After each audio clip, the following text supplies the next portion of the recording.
I have great news, and I also have worse news than yesterday. The good news is that a federal judge intervened to block the deportation of Mahmoud Khalil, a graduate of Columbia University who was taken by immigration enforcement in the middle of the night, despite having a green card, just because he said something that the Trump administration didn't like. And I lied. I think there's 2 or 3, maybe 4 things of bad news.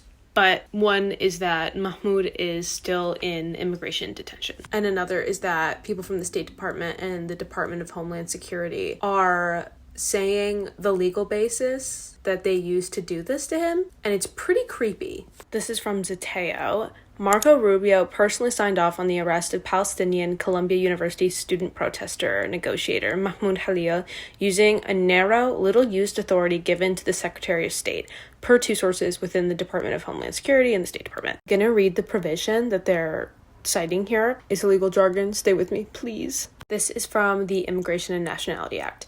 An alien whose presence or activities in the United States the Secretary of State has reasonable ground to believe would have potentially serious adverse foreign policy consequences for the United States is deportable. So basically, it just gives the Secretary of State the power to deport any non-citizen or national of the U.S.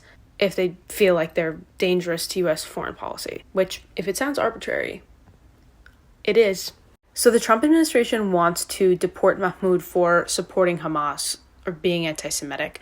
And you've seen this label be thrown around. Like, if you care about human beings dying in Gaza, they call you a terrorist sympathizer. They call you pro-Hamas. Whatever they want to call you, they call you that, to create this hysteria. And I was talking to you all about the Red Scare yesterday, about how anyone who got called a communist or got accused of being a communist was thrown in jail or blackballed. So, unfortunately, and coincidentally, this law that the Trump administration is trying to use to deport Mahmoud in the early 50s was a Red Scare tactic. It was used during the Red Scare. Specifically, the ideological litmus test parts of it.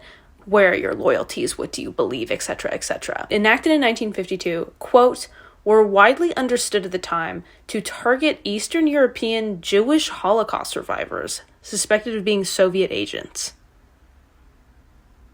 Also, just actions speak louder than words. Like, accusing someone of being anti-Semitic for caring about Palestinian life and then using a law that targeted Holocaust survivors for being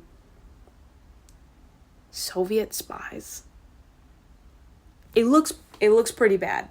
So it sounds like the Trump administration is not alleging that Mahmoud committed a crime. They're just saying he had a thought. He had an opinion. He had a thought they didn't like. So if they're really using this provision, then that means that the Secretary of State can just decide anyone's opinions are a threat to national security.